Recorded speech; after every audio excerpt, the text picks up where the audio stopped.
செய்திகளுக்கு அப்பால் நிகழ்ச்சியில் மீண்டும் உங்களை சந்திப்பதில் மகிழ்ச்சி. வணக்கம். ஈழத்து மீனவர் ஒருவர் தமிழக கடற்பரப்புக்குள் மிகவும் மிகவும் மோசமான தாக்குதலுக்கு உள்ளாக்கப்பட்டிருக்கின்றார். அவர் மீது சொல்லப்பட்டிருக்கக்கூடிய குற்றச்சாட்டுகள் கூட ஒரு வகையிலும் ஒரு துளியளவும் ஏற்றுக்கொள்ளக்கூடியதல்ல. உண்மையில் பரிதாபமாக இருந்தது. அந்த நிமிடங்களை பார்க்கின்ற போது நெஞ்சமே கனத்து விடுகின்ற மாதிரி தான் இருந்தது. காரணம் என்னவென்று சொன்னால், ஒரு ஒரு சாதாரணமான மீன்பிடி தொழில் மூலம் தன்னுடைய குடும்பத்தின் வறுமையை நீக்குவதற்காகவே பல மீனவர்கள் அல்லது ஒவ்வொரு தொழில்களையும் செய்கின்றார்கள். தன்னுடைய குடும்பத்தை பார்க்க வேண்டும் என்கின்ற அக்கறையில் கடற்தொழிலுக்காக சென்றிருந்த ஒரு மீனவனை ஒரு மிகவும் மோசமான கடற்கொள்ளையர் என்று கூறுகின்ற அளவுக்கு ஒரு தரங்கட்ட தமிழகத்திய ஊடகங்களை பார்க்கின்ற போது வெட்கக்கேடாக இருக்கின்றது. நாகை மாவட்டம் செருதுரை சேர்ந்த மீனவர்கள் கோடியக்கரைக்கு தென்கிழக்கே மீன்பிடித்துக் கொண்டிருந்தனர். அப்போது அங்கு வந்த இலங்கை கடற்கொள்ளையர்கள் ஆயுதங்களுடன் தமிழக மீனவர்கள் படகில் ஏறினர். மீனவர்களை தாக்கி செல்போன், GPS கருவி, வலைகளை பறித்த அவர்கள் தாங்கள் வந்த படகில் தப்பினர். இந்த சம்பவத்தில் கொள்ளையடிக்க வந்த அஜந்தன் என்பவர் தமிழக மீனவர்களிடம் சிக்கினார். அது அவர்களுடைய பார்வையிலே கடற்கொள்ளையர்கள் என்று கூறுகிறார்கள். ஈழத்தமிழருடைய மாண்பை பற்றி ஒரு முறை கூற வேண்டும். இவ்வாறான பெருந்தொழில்கள் செய்யக்கூடியவர்கள் ஒருபோதும் கொள்ளையில் ஈடுபடுவதில்லை. அவர்கள் ஒருபோதுமே அவ்வாறான அந்த வேலை திட்டங்களுக்குள் செல்வதில்லை. ஆனால் அவர்கள் இருக்கின்ற பக்கங்களிலே, சில வேளைகளிலே, நாசகார வேலைகளிலே சிலர் ஈடுபட்டாலும் கூட அவர்கள் இவ்வாறு செய்வதில்லை. அவர் கொள்ளையிட வந்த போதுதான் இவ்வாறு இடம்பெற்றது என்றெல்லாம் கூறப்படுகிறது. ஆனால் அவர்கள் தரப்பில் ஒரு தரப்பு கருத்து கூறப்படுகிறது. அவர்கள் கூறுகிறார்கள், நாங்கள் ஒரு தேவைக்காக, எங்கள் உதவிக்காக அந்த கப்பலை அணுகி சென்ற போதுதான் இந்த சம்பவம் இடம்பெற்றது என்று அவர்கள் தரப்பில் கூறப்படுகிறது.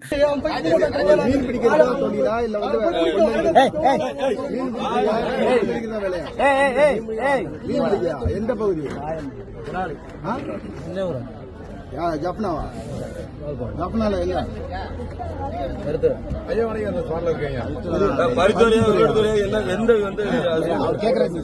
பேர் என்ன பேர்? மறைன கோடி சொல்லுங்க. ஒரு நிமிஷம் அமைதியா இருங்க.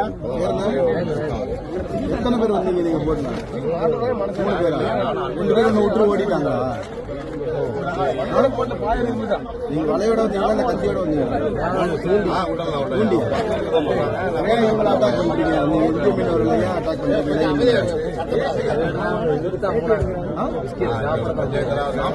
வந்து இவங்க வந்து படகிட்ட வந்தீங்க. இவ்வாறு பார்க்கின்ற போது அந்த புகைப்படங்கள், அந்த வீடியோக்களை எல்லாம் பார்க்கின்ற போது இந்த நிமிடம் வரைக்கும் வேதனையான சம்பவம் என்னவென்று சொன்னால், அந்த தாக்கப்பட்ட மீனவன் தொடர்பில் கடற்தொழில் அமைச்சர் சந்திரசேகரனை தவிர வேறு யாரும் கருத்து சொல்லவில்லை. எங்களுடைய கடல் பரப்புக்கு வந்து இந்திய மீனவர்கள் எந்த அளவு அட்டூழியம் புரிகின்றார்கள், அட்டகாசம் செய்கின்றார்கள் என்பது முழு நாட்டுக்கும் முழு உலகத்துக்குமே தெரிந்தபடியும். அதே போன்று எங்களுடைய மீனவர்கள் தப்பித்தவறி அவ்வாறான பிரதேசங்கள் அவருடைய எல்லைகளுக்கு செல்லுகின்ற போது இவ்வாறான நடவடிக்கைகள் எங்களுக்கு எல்லோருக்கும் தெரியும். கடந்த காலங்களில் விசேடமாக இந்திய மீனவர்கள் எங்களுடைய மீனவர்களால் கைது செய்யப்படுகின்ற போது, அல்லது எங்களுடைய கடல் பரப்பில் தத்தளிக்கின்ற பொழுது, அல்லது எங்களுடைய வலைகளை வள்ளங்களை அறுத்து உடைத்து நொறுக்குகின்ற பொழுது இவர்கள் தாங்களுடைய தொப்புள் கூடி உறவாக சகோதரனாக பார்த்து அவர்களை பராமரித்தவர்களே இலங்கை மீனவர்கள். அவ்வாறு இருக்கின்ற பொழுது எங்களுடைய கடல் எல்லைக்குள் புகுந்து ஆயிரக்கணக்கான படகுகள் மூலமாக எங்களுடைய கடல் வளத்தை சூறையாடுகின்ற நபர்கள் இன்றைக்கு எங்களுடைய ஒரு நபரை கைது செய்து அல்லது அவரை கடுமையாக தாக்கி இருக்கின்றார்கள். அந்த கடுமையான தாக்குதலுக்கு எங்களுடைய வன்மையான கண்டனத்தை நாங்கள் தெரிவிக்கின்றோம். எந்த ஒரு அரசியல்வாதிகளும் இது தொடர்பில் யாழ்ப்பாணத்திலே இருக்கக்கூடிய இந்திய துணை தூதரகங்களுக்கு சென்று இது தொடர்பான தங்களுடைய கண்டனங்களை பதிவு செய்யவில்லை. ஈழத் தமிழருக்கு யாரும் இல்லை என்கின்ற ஒரு மிகவும் ஒரு ஆபத்தான கட்டத்துக்குள் ஈழத்தமிழர்கள் வந்து விட்டார்கள் என்பது மட்டும்தான் இப்போது வெளிப்படையாக தெரிகின்றது. அதனுடைய வெளிப்பாடு தான் இது என்றும் பார்த்துக் கொள்ளலாம். கடந்த காலங்களிலே இது சம்பவம் தொடர்பில் பார்க்க போனால், இதுவரை காலமும் இலங்கை மீனவர்கள் தம்மை தாக்கினார்கள், மீன்களை பறித்துச் சென்றார்கள் என பல குற்றச்சாட்டுகள் எழுந்த நிலையில் இலங்கை கடற்படையினர் தாக்கினார்கள், சுட்டார்கள், மீன்களை பறித்துச் சென்றார்கள் என்ற குற்றச்சாட்டுகளும் காலகாலங்களிலே எழுந்திருக்கிறது. தற்போது பல வருடங்களாக கடற்படையினர் மீதான குற்றச்சாட்டுகளும் இல்லை. அண்மை காலங்களில் பார்த்தீர்கள் என்றால் கடற்படையினர் மீதான குற்றச்சாட்டுகள் இல்லை. ஏனென்றால் அந்த அளவு தூரத்துக்கு இவர்கள் எங்களுடைய கடற்பரப்புக்குள் வருகிறார்கள். இவருடைய படகிலே கொள்ளையில் ஈடுபட்டார்கள் என்று கூறினார். நீங்கள் எத்தனை ஆயிரம் எத்தனை கோடிகளை ஒவ்வொரு நாளும் அள்ளி செல்லுகிறீர்கள் எங்களுடைய உண்மையிலே தமிழக மீனவர்களுடைய அந்த மனநிலையாவது உங்களுக்கு இருந்திருக்க வேண்டும். அப்படியான ஒரு நிலையில் நீங்கள் இந்த தாக்க முற்பட்டது என்பது மிக மிக கேவலமான ஒரு செயலாகத்தான் பார்க்கப்படுகிறது. மாறாக இலங்கை கடற்பரப்புக்குள் அத்துமீறி நுழைந்த இந்திய மீனவர்களை கைது செய்ய சென்ற கடற்படையினரின் படகுகளை மோதியுள்ளனர். கைது செய்து படகில் கடற்படையினரை தாக்கி கடலிலும் தள்ளி இருக்கின்றார்கள். மோதி இருக்கின்றார்கள் கடற்படை படகில். அதன் பின்னர் கடற்படையினரை தாக்கி கடலிலும் தூக்கி வீசி இருக்கிறார்கள். யாரும் மறந்திருக்க மாட்டீர்கள்.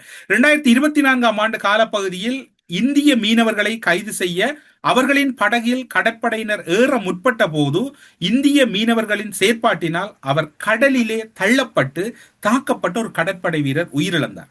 அது மாத்திரமன்றி கடற்படையினரின் படகுகளுக்கு சேதம் விளைவிக்கும் வகையில் இந்திய மீனவர்கள் கடுமையாக தொடர்ச்சியாக செயற்பட்டுக் கொண்டிருக்கிறார்கள். கடற்படையினரை கடத்த முற்பட்ட சம்பவங்களும் கடந்த காலங்களிலே இடம்பெற்றிருக்கிறது. 2021 ஆண்டு காலப்பகுதியிலே வல்வெட்டித்துறை பகுதியைச் சேர்ந்த மீனவர்களின் படகு மீது இந்திய மீனவர்களின் ரோலர் படகு மோதியதில் வல்வெட்டித்துறையைச் சேர்ந்த 2 உயிரிழந்தனர். அவர்களுக்கு உரிய இழப்பீடுகள் கொடுக்கப்பட்டதா என்பது கூட இன்று வரைக்கும் தெரியாமல் இருக்கிறது. வடக்கு கடற்தொழிலாளர் பலரும் சிறிய ரக பைவர் படகுகளில் சென்று வலைகளை கடலில் விரித்துவிட்டு காத்திருக்கும் போது பெரிய ரோலர் படகுகளில் இழுவை படகுகளுடன் மடிகளுடன் வந்து மீனவர்களின் வலைகளை அறுத்து கிட்டத்தட்ட ஈழத்து கடற்பரப்பு என்பது தமிழக மீனவர்களின் ஒரு கொலைக்களமாகத்தான் காட்சியளிக்கின்றது. அக்கடை நடுப்புற அடிச்சு கொண்டு நாங்கண்ணா 2 பாடு மட்டும் அடிச்சிட்டோம். 3ஆம் பாடு அடியில் போய்கிட்டு இருக்க சாச்சா போய் கொண்டு இருக்க அவன் விலங்க போருக்கு வந்து போட்டை அப்படி அடிச்சு கொண்டு போகிறான். அண்ணா டே நிப்பாட்டுறான்னு சொல்லி அவன் போட்டை பிடிச்சிக்கின்னு போயிட்டான். அப்படி அதுக்கப்புறம் நாங்கள் இவன் நானும் போட்டில் ஏறிட்டா அவன் தனியாக நிற்கிறான். திருப்பி போட்டை கொண்டு வந்து தொடுத்து ஏறுவோம்னு சொல்ல எங்களை தூக்கி எறிவோம்னு எறிஞ்சிடாங்க. 2 பேரும் சண்டை பிடிக்கிறாங்க. அந்த கொலைக்களத்திலே அவர்கள் வருகின்ற போதுதான் நேற்று இடம்பெற்ற சம்பவம் இருக்கின்றது. இதன் பின்னணியில் அரசியல் சூழ்ச்சி இருக்கின்றதா அல்லது ஏதாவது நிகழ்ச்சி நிரல் இருக்கிறதா என்றால் அதற்கும் அதிக வாய்ப்புகள் இருக்கிறது.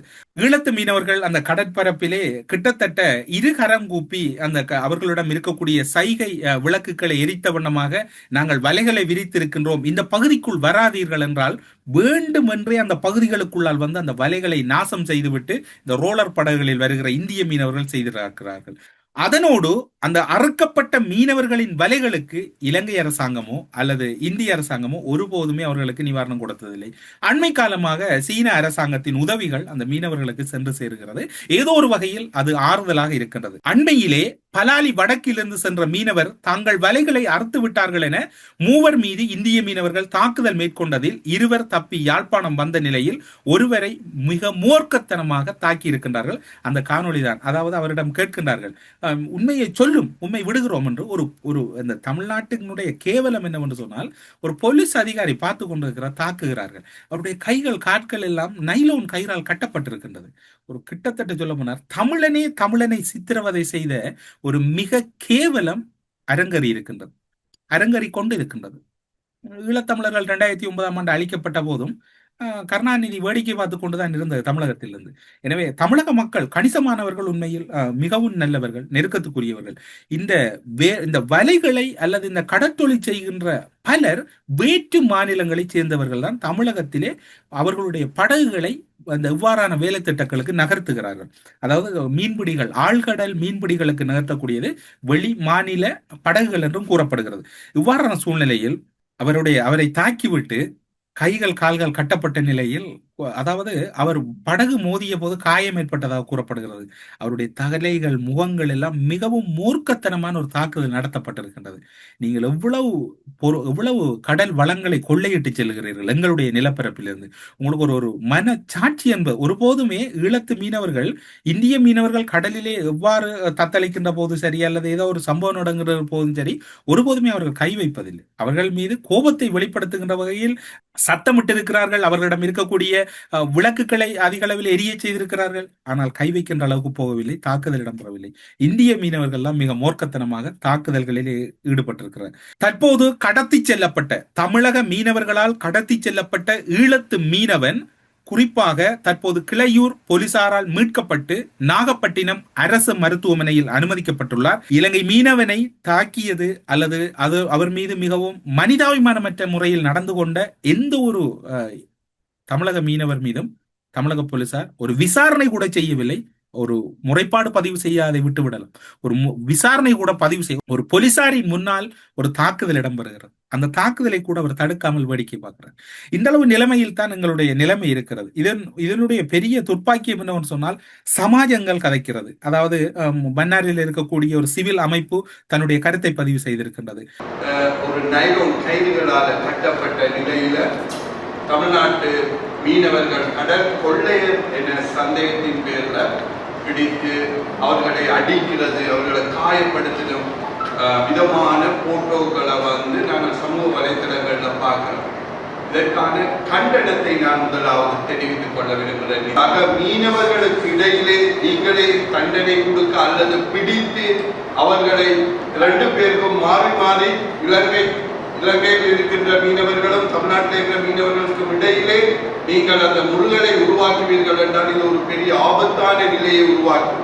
இழுவப்படகுகள் வாரத்தில் 3 தடவைகளுக்கு மேல் 500 தொடக்கம் 1500 இழுவைப்படகுகள் எங்களுடைய வளத்தை கொள்ளையடித்துக் கொண்டிருக்கிறீர்கள்.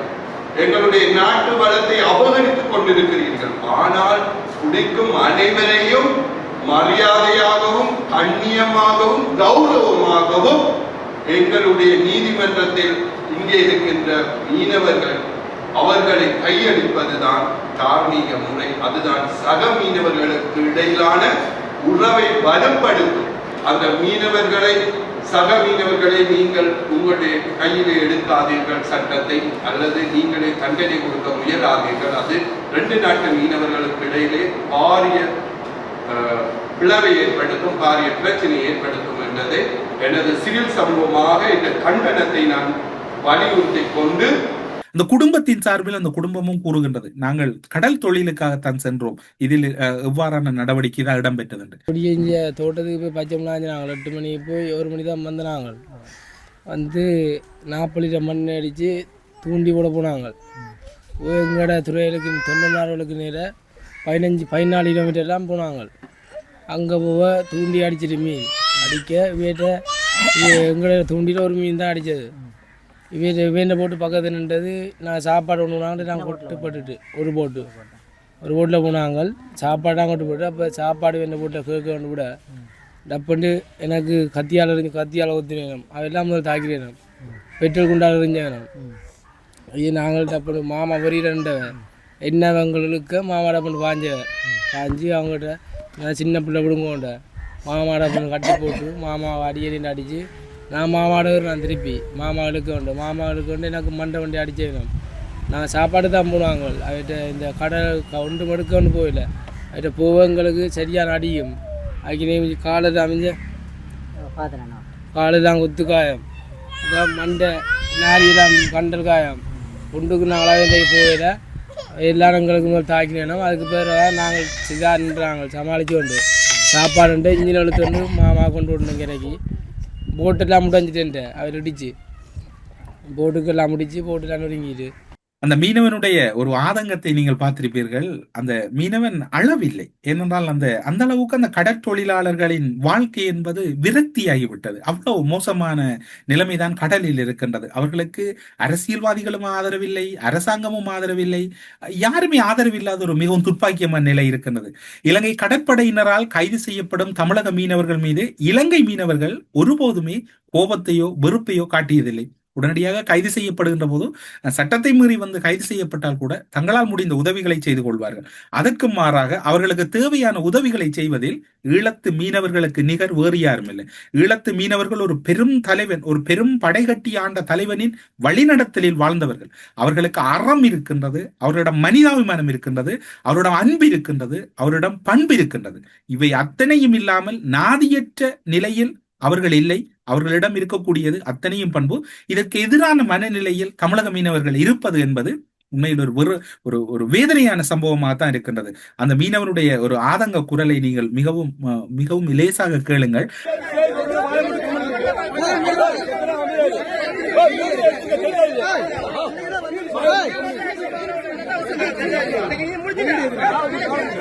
அடிக்க வேண்டாம் என்ற மனிதாபிமான குரலும் கேட்காது அடிக்கிறார்கள். ஆனால் ஒரு மீனவனை இவ்வாறு தாக்குவதற்கு யார் உரிமை கொடுத்தார்கள் என்கின்ற கேள்விதான் இங்கு பரவலாக எழுந்திருக்கின்றதும் இங்கு சுட்டிக்காட்டத்தக்கது. அது மட்டுமல்லாது நேற்று பிரதான நாளேடுகள், இந்தியாவில் இருக்கக்கூடிய இந்து நாளேட்டினுடைய பிரதான தலைப்புச் செய்தியாக இருந்தது சம்பவ தினத்துக்கு அடுத்த நாள், நடுக்கடலில் மீன்பிடித்த போது தாக்குதல் நடத்திய இலங்கை கடற்கொள்ளையரை பிடித்த நாகை மீனவர்கள் என்றுதான் இருந்தது. கடலிலே மீன்பிடித்துக் கொண்டிருந்த நாகை மீனவர்களுக்கு இலங்கை கடற்கொள்ளையருக்கு மோதல் ஏற்பட்டது. இதில் ஒருவரை நாகை மீனவர்கள் பிடித்து போலீசாரிடம் ஒப்படைத்தனர். இந்த இந்து நாளிதழ் எல்லாம் உண்மையில் அது என்னவென்று சொல்வது என்று தெரியவில்லை. ஈழத்து மீனவர்கள் கொள்ளையில் ஈடுபடவில்லை அல்லது அவர்கள் இந்த வேலையில் ஈடுபடவில்லை என்று அவர்கள் தரப்பில் சென்றவர்களும் கூறுகிறார்கள், அல்லது அவர்களோடு தொடர்பானவர்கள் அல்லது அவர்களை சேர்ந்தவர்கள், அவர்களோடு உறவானவர்கள் அல்லது அவர்களை நன்கு அறிந்தவர்கள் எல்லோரும் கூறுகிறார்கள் இவர்கள் இவ்வாறான செயற்பாடோடு தொடர்பானவர்கள் அல்ல என்பதை கூறுகிறார்கள். ஆனால் இந்தியாவில் இருக்கக்கூடிய பிரதான ஊடகங்களினுடைய அத்தனை தொலைக்காட்சிகளிலும் கூட இவ்வாறு தான் இருந்தது, ஏனைய பத்திரிகையிலும் கூட இவ்வாறு தான் இருந்தது. எல்லா ஊடகங்களிலுமே கூறப்பட்ட விடயம் என்ன, கடற்கொள்ளையர்கள். அவர்கள் கடற்கொள்ளையர்கள் அல்ல, அவர்கள் கடற்தொழிலாளர்கள். அவர்கள் தங்களுடைய கடற்பரப்பிலே தங்களை வருத்தி உழைக்கக்கூடிய ஒரு கடல் தொழிலாளர்கள். அவர்களை கொள்ளையர்கள் என்று கூறுவது மிகவும் ஏற்றுக்கொள்ள முடியாத ஒரு வேதனையான செயலாகத்தான் இருக்கிறது. தமிழகத்திலே மிகவும் மோசமான வகையிலே தாக்கப்பட்ட இலங்கை மீனவனுக்கு நடந்தது ஒரு மனிதாபிமானமற்ற செயல். இதனை ஏற்றுக்கொள்ள முடியாது. அங்கு தாக்குகின்ற போது போலீசாரும் பார்த்துக் கொண்டிருக்கிறார்கள். ஆனால் இந்திய மீனவர்கள் எல்லை தாண்டி இலங்கைக்குள் வருகின்ற போது அவர்களுக்கு ஒத்திவைக்கப்பட்ட சிறை தண்டனை தான் வழங்கப்பட்டிருக்கின்றது. இது நடந்தது முற்றுமுழுதாக ஏற்றுக்கொள்ள முடியாது என்று ஒரு குரல் சிரேஷ்ட சட்டத்தரணியாக இருக்கக்கூடிய செலஸ்டின் அவர்களுடைய குரல் ஒலித்திருக்கின்றது. அந்த குரல் யாரும் பெரிய அளவில் கேட்டிருக்க மாட்டீர்கள்.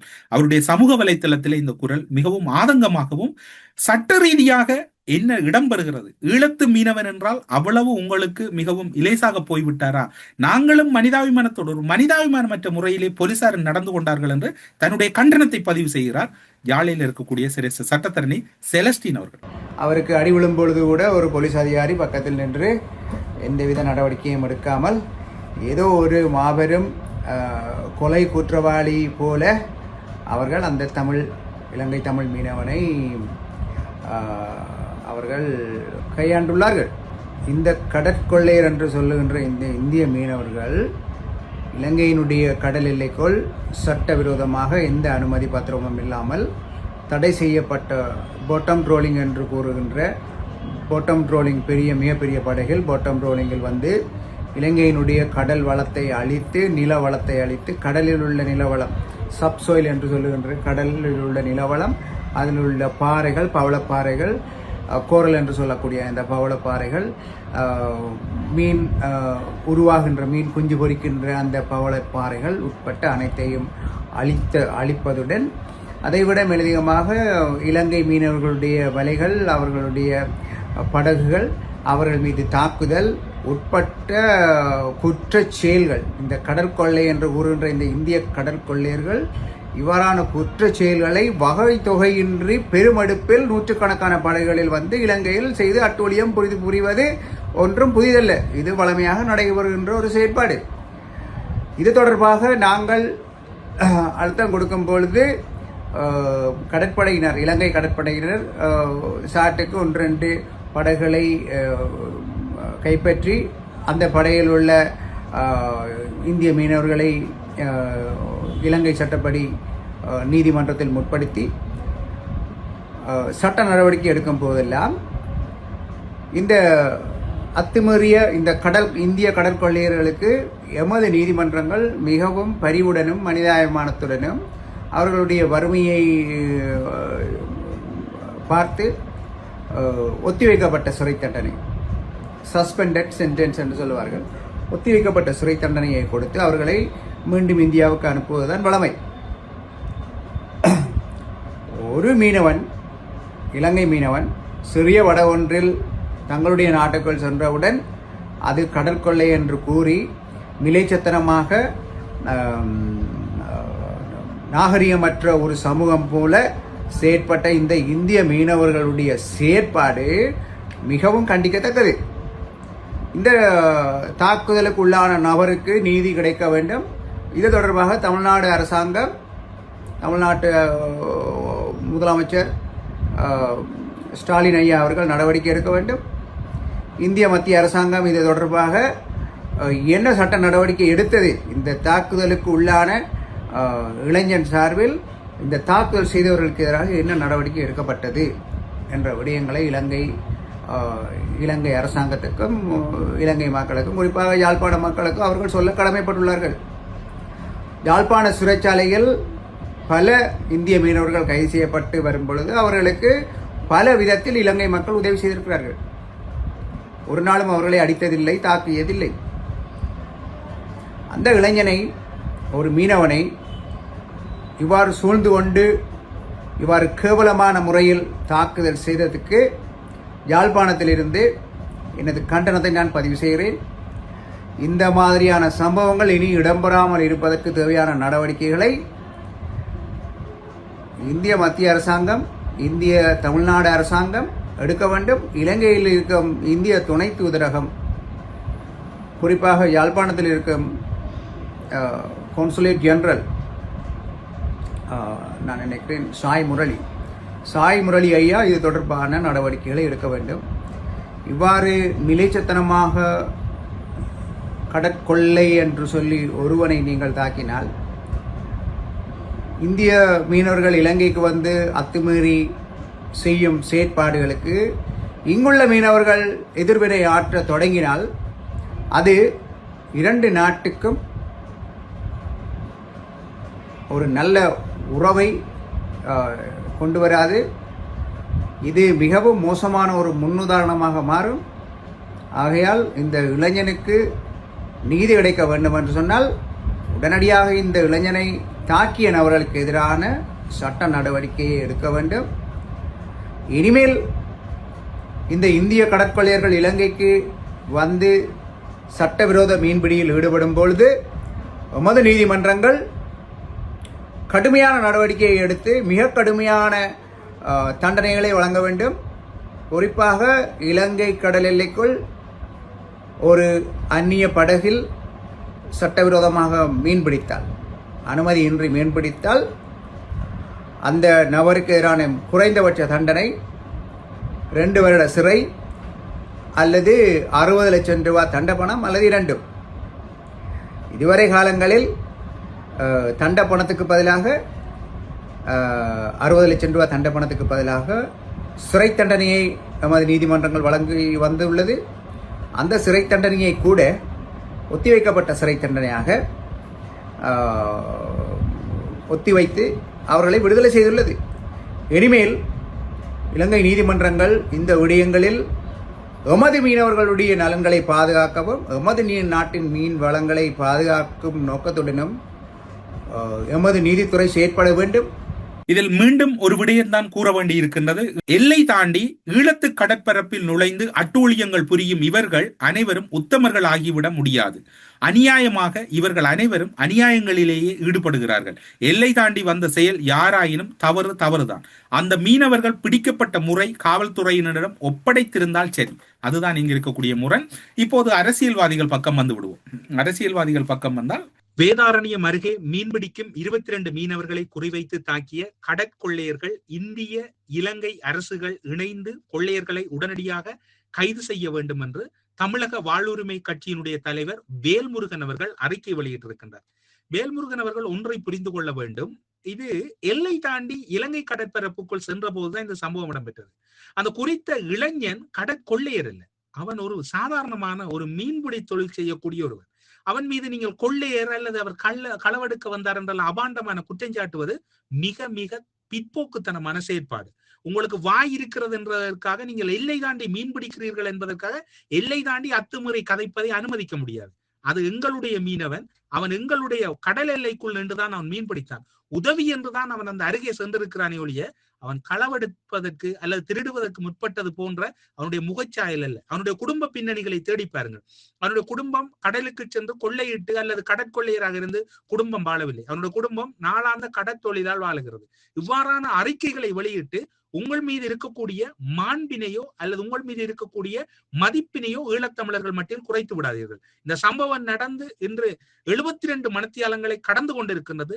தாய் தமிழகத்திலிருந்து நாங்கள் இன்று வரைக்கும் தமிழகத்தில் இருக்கக்கூடிய அத்தனை உறவுகளையும் தொப்புள் கொடி உறவாகத்தான் பார்க்கிறோம். அந்த இளைஞன் சாக்கியது சரி, அவனை கைது செய்தது சரி, அவனுடைய மேலதிகமாக விசாரணைகளை மேற்கொள்ள வேண்டும் என்றுதான் அறிக்கை வருகிறதை ஒழிய ஒருவரும் உணர்வுபூர்வமான அறிக்கை வெளியிடவில்லை. இதில் மிகவும் வருத்தமான சம்பவம், தமிழகத்திலே இருக்கக்கூடிய ஈழத்தமிழர் ஆதரவு அமைப்புகள் கூட இந்த விடயத்திலே மிகவும் மெத்தன போக்காக இருக்கின்றார்கள். அந்த இளைஞனின் குடும்பம் தொடர்பில் ஈழத்தமிழர்கள் நன்கறிவார்கள், அந்த இளைஞனின் சூழ்நிலை தொடர்பிலும் ஈழத்தமிழர்கள் நன்கறிவார்கள். எனவே இவ்வாறான அறிக்கைகளை வெளியிட்டு அல்லது வார்த்தைகளை அதிக அளவில் கொட்டி உங்கள் மீது இருக்கக்கூடிய மதிப்பினை குறைத்துக் கொள்ளாதீர்கள் என்பது ஈழத்தமிழர்களினுடைய எதிர்பார்ப்பாக இருக்கிறது என்றும் இங்கு பதிவு செய்ய வேண்டியிருக்கின்றது. நீங்கள் எங்களுக்கு ஆதரவாக இருக்காது விட்டாலும் பரவாயில்லை, எங்களுடைய மனங்களை புண்படுத்துகிற வகையில் அறிக்கைகளை வெளியிடாதீர்கள். ஏனென்றால் நாங்கள் இன்று வரைக்கும் உங்களிடம் மதிப்போடும் மாண்போடும் இருக்க விரும்புகிறோம் என்று ஈழத்தமிழர்கள் விரும்புகிறார்கள். அது மட்டுமல்லாது இதுவும் கூட ஒரு சதியாக இருக்கலாம், இதன் பின்னணியில் யார் இருக்கிறார்கள் என்பதை ஈழத்தமிழர்களும் ஈழத்தமிழ் கடற்தொழிலாளர்களும் தமிழக கடற்தொழிலாளர்கள் அமைப்புகளும் இணைந்து தேட வேண்டிய அல்லது அது தொடர்பில் நீண்ட கலந்துரையாடல் செய்ய வேண்டிய காலத்தின் கட்டாயம் இருப்பதனையும் எல்லோரும் உணர்ந்து கொள்ள வேண்டும். உடனடியாகவே அறிக்கைகளை விட்டு யாருடைய மனங்களும் புண்படுகின்ற வகையில் நடந்து கொள்ளக்கூடாது என்பதும் இங்கு தமிழகத்தில் இருக்கக்கூடிய ஈழத்தமிழ் ஆதரவு அமைப்புகளாக இருந்தாலும் சரி, ஏனையவர்களாக இருந்தாலும் சரி, இந்த விடயத்திலே நீங்கள் கண்ணியத்தோடு நடந்து கொள்ளுங்கள். ஈழத்தமிழ் கடற்தொழிலாளர்களை கடற்கொள்ளையர்கள் என்று நீங்கள் உச்சரிப்பதை நிறுத்திக் கொள்வது காலத்துக்கு உகந்தது என்று எல்லோருடைய எதிர்பார்ப்பாகவும் இருக்கின்றமையும் இங்கு குறிப்பிடத்தக்கது. இந்த விடயம் தொடர்பில் தொடர்ச்சியாக தன்னுடைய மாட்டின் வீதியில் இருக்கக்கூடிய தமிழரசு கட்சி அலுவலகத்தை மூடிவிட்டு இந்திய துணை தூதரகத்திலே அலுவலகம் திறந்திருக்கக்கூடிய தமிழரசு கட்சியின் மூத்த தலைவர்கள் எங்கே? குறிப்பாக யாழ் மாவட்டத்திலே இருக்கக்கூடிய இந்திய துணை தூதரகம் இது தொடர்பில் என்ன நிலைப்பாடை எடுத்திருக்கின்றது அல்லது தங்களுடைய நிலைப்பாடு என்னவென்று கூறியிருக்கின்றது? அல்லது அதிக நாட்கள், அதாவது மாட்டின் வீதியில் இருக்கக்கூடிய தமிழரசு கட்சியின் அலுவலகத்தை மூடிவிட்டு இந்திய துணை தூதரகத்துக்கு அலுவலகத்தை மாற்றிய இலங்கை தமிழரசு கட்சியின் மூத்த தலைவர்கள் எங்கே? இது தொடர்பில் தங்களுடைய கண்டனங்களை பதிவு செய்தார்களா? அல்லது இந்த மீனவன் தொடர்பில் அந்த குடும்பத்தை சென்று பார்த்தார்களா? எந்த ஒரு அரசியல்வாதிகள் யாரும் செல்லவில்லை. என்ன காரணம்? இந்தியாவோடு பகைத்து விடுவது பிழை என்று நினைக்கிறீர்களா? எங்களுடைய உரிமைகளை, எங்களுடைய மக்களினுடைய தார்மீக ஆதரவை நாங்கள் வழங்க வேண்டியிருக்கிறது. ஒரு மீனவனை கடற்கொள்ளையன் என்று தமிழகத்தில் இருக்கக்கூடிய ஒட்டுமொத்த ஊடகமும் சொல்லுகிறது. அவன் கடற்கொள்ளையில் இல்லை, அவன் ஒரு நியாயமானவன், அவன் ஒரு தொழில் இருக்கின்றது, அவன் அந்த வேலையில் ஈடுபட மாட்டான் என்று ஏன் எந்த ஒரு கட்சியோ அல்லது எந்த ஒரு மக்கள் பிரதிநிதியோ கூறாமல் ஒளிந்து கொண்டிருக்கிறார்கள்? அனைவருக்கும் பயம். இந்தியா என்று சொன்னால் அனைவரும் எழுந்து நின்றுதான் கதைப்பார்கள். இந்தியா என்பது ஒரு நாடுதான். எங்களுக்கென்று ஒரு மண் இருக்கின்றது, எங்களுக்கு ஒரு நிலம் இருக்கின்றது, எங்களுக்கென்று ஒரு மொழி இருக்கின்றது, எங்களுக்கென்று ஒரு வாழ்க்கை முறை இருக்கின்றது. நாங்கள் இந்திய அரசினுடைய அடிமைகளும் அல்ல, அடிமைகளாக வாழ வேண்டிய தேவையும் இல்லை. இந்த சூழ்நிலையில் இந்த விடயம் தொடர்பில் எல்லோரும் ஒரு 10ஓடு 11ஆகத்தான் பார்க்கிறார்கள். அந்த மீனவன் பிழை செய்திருக்கலாம், அவர்கள் அப்படியானவர்கள் தான், அவர்கள் சிலவளை இதை செய்திருக்கலாம் என்கின்ற கதையைத்தான் நீங்கள் தொலைபேசி வழியாக ஒவ்வொருவரும் உங்களுக்குள் கொசிப்பாக கதைக்கிறீர்களே ஒழிய அவனுடைய வலியை புரியவில்லை, அவனுடைய குடும்பத்தை பார்க்கவில்லை. இது என்று ஒட்டுமொத்த வடக்கு கிழக்கு கடற்தொழிலாளர்களுக்கு மேற்பட்டிருக்கக்கூடிய ஒரு பெரும் அவமானமாகத்தான் பார்க்க வேண்டியிருக்கிறது. இந்த விடத்திலே அதாவது கடற்தொழிலாளர் அமைச்சர் சந்திரசேகரன் அவர்களுடைய கருத்து, அவர் மீது விமர்சனங்களை முன்வைக்கிறார்கள். இவர்கள் சரியாக கையாளவில்லை, ஆட்சிக்கு வர முதல் கடற்தொழில் தொடர்பில் பல உத்தரவாதங்களை வழங்கினார், இப்போது இல்லை என்று. இருந்தாலும் கூட இந்த சம்பவம் தொடர்பில் அவருடைய கருத்து மிகவும் மிகவும் வரவேற்கத்தக்கது, ஆணித்தரமாக பதிவு செய்திருக்கின்றார். நாங்கள் மீண்டும் இந்த விடயத்தை தாக்க முற்பட்டால் எப்படி இருக்கும் என்று கேட்டிருக்கின்றார். இதுதான் அந்த மக்களுக்கு தேவை. எங்களுக்கு ராஜதந்திரம் எல்லாம் இந்த இடத்திலே தேவையில்லை. ராஜதந்திரத்தை குப்பையில போட்டு விடுங்க. எங்களுடைய மக்களுடைய வலிதான் முக்கியம், எங்களுடைய மக்களுடைய பாதிப்புக்கான தீர்வு தான் முக்கியம். இங்கு உங்களுடைய ராஜதந்திரம் எல்லாம் எங்களுடைய மக்களுக்கு தேவையில்லை. ஒரு கடற்தொழிலாளர் தாக்கப்பட்டால் நாங்கள் அரசோடு முரண்பட்டுக் கொள்வதா? முரண்படுங்கள், நீங்கள் எங்களுக்கானவர்கள். ஈழத்தில் இருக்கக்கூடிய அரசியல் கட்சிகளும் அரசியல் பிரதிநிதிகளும் ஈழத்தமிழர்களின் காவலர்களை ஒழிய இந்தியாவினுடைய ஏகபோகத்தினுடைய காவலர்கள் அல்ல. அவர்களுக்கு காவல் காக்க வேண்டிய தேவை இவர்களுக்கு இல்லை. எங்களுடைய ஈழத்தமிழர்கள் தொடர்பில் தான் நீங்கள் உங்களுடைய கருத்துக்களை பதிவு செய்ய வேண்டும். எவையும் இல்லாமல் ஒரு வெறுமையாக இருக்கின்றது. கடற்தொழிலாளர் என்று அனாதையாக இருக்கின்றார், ஒவ்வொரு நிலப்பாடும் என்று அனாதையாக இருக்கின்றது. யாரிடம் கேட்பது? யார் உதவுவது? பருத்தித்துறையிலிருந்து யாழ்ப்பாணம் என்று ஒரு கப்பலோடிய சட்டத்தரணையும் இருக்கின்றார். அவர் எங்கே சென்றார்? அவருடன் ஓடியவர்கள் எங்கே சென்றார்கள்? என்ன இடம்பெறுகிறது? ஒன்றும் புரியவில்லை. இவை அத்தனைக்கும் இன்று தமிழகத்திலே ஒட்டுமொத்த ஈழத்து மீனவர்களும் கடற்கொள்ளையர்கள் என்று அவர்கள் உருவகித்திருக்கின்றார். ஒருவன் தாக்கப்பட்டு கிடக்கின்றார், எப்படி என்று பாருங்கள். இந்த நேரத்திலே எவ்வாறு நாங்கள் இதனை கையாள வேண்டும்? இது ஒரு சதியா என்பதை முதலில் ஆராய வேண்டும். இது ஒரு ராஜதந்திர நடைமுறைக்குள் கொண்டு செல்ல வேண்டும். இது தொடர்பில் கலந்துரையாட வேண்டும். ஈழத்து மீனவனும் தமிழக மீனவனும் கடந்த காலங்களில் தொப்புள் கொடி உறவாக இருந்தவர். ஏன் திடீரென்று இவ்வாறான ஒரு சம்பவம் இடம்பெறுகிறது? இந்த சம்பவத்தின் பின்னணியில் யார் இருக்கிறார்? ஒரு கலந்துரையாடலுக்கு கூட வடமாகாண கடற்றொழிலாளர் சம்மேளனத்தை அழைத்து செல்லக்கூடிய நிலையில் யாரும் இல்லை. இது வன்மையாக கண்டிக்கத்தக்கது. இந்த சம்பவத்தை யாரும் ஏற்க முடியாது. இது தொடர்பில் வெகு விரைவில் முறையான நடவடிக்கைகளை எடுக்க வேண்டும், அல்லது கடற்தொழிலாளர்களுக்காக அனைவரும் அணிதிரள வேண்டும், அல்லது இனி வருகின்ற நாட்களில் முன்னர் ஒரு கண்டன பேரணியிலே ஒரு கடற்தொழிலாளர் கூறியிருந்தார், இனி வரப்போகின்ற நாட்களிலே இந்திய தூதரகத்தை முற்றுகையிட்டு, துணை தூதரகத்தை முற்றுகையிட்டுத்தான் நாங்கள் போராட்டம் நடத்த வேண்டும் என்கின்ற கருத்து மிகவும் வலிமையாக ஒலித்திருந்தது.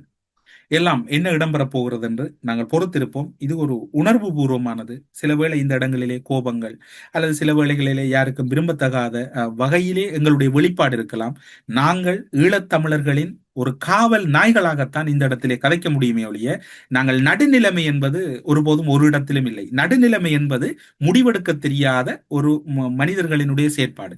நடுநிலைமை என்பது முடிவெடுக்க தெரியாதவர்களின் வழிப்போக்கே ஒழிய அது வேறு எதுவும் இல்லை. எனவே இந்த இடத்திலே நாங்கள் ஈழத்தமிழர்களின் பிரதிபலிப்பாக அவர்களின் சார்பில் எங்களுடைய கருத்துக்களை முன்வைத்திருக்கிறோம். மீண்டும் மீண்டும் சொல்லுகிறோம், கைது செய்யப்பட்ட மீனவனாயினும் சரி, ஈழத்து மீனவனாயினும் சரி, ஒருபோதும் கடற்கொள்ளையர்கள் அல்ல. அவர்கள் கடற்கொள்ளையிலும் ஈடுபட மாட்டார்கள். அவர்கள் எதுவும் செய்ய மாட்டார்கள். அவர்கள் எப்போதுமே ஒரு தொழில் தருமத்தோடு செயற்படக்கூடியவர்கள். அத்துமீறி சென்று மீன்பிடிக்கக்கூடிய அளவிலும் கூட அவர்கள் இல்லை. அவர்கள் ஈழத்து கடலுக்குள் தான் அத்துமீறல்கள் அதிக அளவில் இடம்பெற்றுக் கொண்டிருக்கின்றன. இந்த தகவல்களோடு இன்றைய செய்திகளுக்கு அப்பால் நிகழ்ச்சியில் சில வேளை பலர் காயப்பட்டிருக்கலாம், அல்லது சிலர் காயப்பட்டிருக்கலாம். இது எம் மக்கள், எம் மண், எமது மாண்பு தொடர்பில் தான் நாங்கள் உரையாடினோமே ஒழிய இதற்கு அப்பால் வேறு எதனையும் இல்லை. இந்த இடத்திலே அனுரகுமார அரசு இந்த விடயத்திலே ஒரு பொறுப்போடு செயற்பட வேண்டும். அமைச்சர் சந்திரசேகரன் கருத்து கூறியதோடு நின்று விடாது. இது தொடர்பில் ஒரு ராஜதந்திர உரையாடலுக்கு செல்ல வேண்டும். அனுர அரசு இதனை கையாள வேண்டும். நீங்கள் கையாளுவோம், வடமாகாண கடற்தொழிலாளர்களின் பிரச்சனைக்கு தீர்வு காணுவோம் என்று ஆட்சிக்கு வந்தவர்கள் இன்று வரைக்கும் அதற்கு முறையான திட்டத்தை எடுத்துக்கொள்ளவில்லை. எனவே நீங்கள் அதனை எடுப்பீர்கள் என்று நம்புகிறோம். ஒரு முறையான தீர்வு கிடைக்கும் என்று நம்புகிறோம். கடற்தொழிலாளர்கள் மீது யாரும் கை வைக்காதீர்கள். அவர்களை பார்ப்பதற்கு யாரும் இல்லை என்று நினைத்து விடாதீர்கள். அந்த கடற்தொழிலாளர்களின் உழைப்பினால் தான் இன்று பலருடைய ஆரோக்கியம் அல்லது பலருடைய வாழ்க்கையிலே இன்று ஆரோக்கியமான உடல்நிலை இருப்பதற்கும் காரணமாக இருக்கிறது. எனவே ஒட்டுமொத்த தமிழர்களும் ஈழத்தமிழர்களும் கடற்தொழிலாளர்களின் பின்னால் அணிதிரள்வார்கள் என்கின்ற ஒரு முக்கியமான கருத்தை கூறுகிறோம். ஆனால் இதனை அரசியல்வாதிகள் பூட்டி ஒரு கட்டத்துக்குள் அப்படியே ஒளித்து வைத்திருக்கின்றார்கள். கட்டிலுக்கு கீழ் ஒளித்து வைத்திருப்பது போன்று ஒளித்து வைத்திருக்கிறார்கள். கடற்தொழிலாளர்களை நீங்கள் அச்சப்பட வேண்டாம். உங்களுடைய உரிமைக்காக நாங்கள் உங்களோடு தொடர்ந்து குரல் கொடுப்போம். உங்களுக்காக கூடவே இருப்போம். அரசியல் வேறுபாடுகள் இல்லாத இடங்கள் ஒவ்வொரு தொழிற்சங்கங்களும் ஒவ்வொரு தொழில் கட்டமைப்புகளும் தான். அதுபோன்று உங்களோடும் நாங்கள் நிற்போம். நாங்கள் என்றும் உங்களுக்காக உறுதுணையாக இருப்போம். நீங்கள் எப்போதும் மாண்போடு உங்களுடைய பணிகளை செய்யக்கூடியவர்கள். தொடர்ந்து உங்களுக்காக நாங்கள் இறைவனிடம் விசேடமாக உங்களுடைய பயணங்கள் அல்லது உங்களுடைய கடல் பயணங்கள் சிறப்புற பிரார்த்தித்துக் கொள்கிறோம் என்று கூறி, நீங்கள் பயப்படாதீர்கள். நீங்கள் அத்தனை பேரும் எப்போதுமே மாண்போடும் மனிதத்தோடு நடக்கின்றவர்கள் என்று கூறி செய்திகளுக்கு அப்பால் நிகழ்ச்சியிலிருந்து விடைபெற்றுக் கொள்கிறோம். நன்றி, வணக்கம்.